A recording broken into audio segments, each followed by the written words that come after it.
Sabi po sa Psalm 37 verse 4, delight yourself in the Lord, and He will give you the desires of your heart.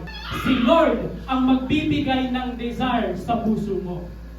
At kapag si Lord ang nagbigay ng desire sa puso mo, kapatid, align yan sa puso niya. Ang dalangin ko po, matutunan natin mag-pray na Lord, hindi lang ibigay mo yung gusto ko, pero Lord, ibigay mo yung desire ng puso ko na align sa puso mo.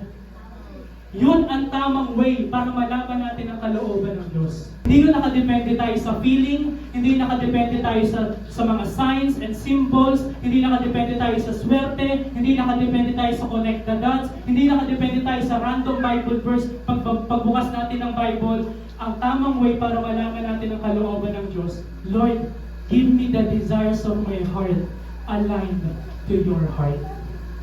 Yun ang tamang way for us to know God's will.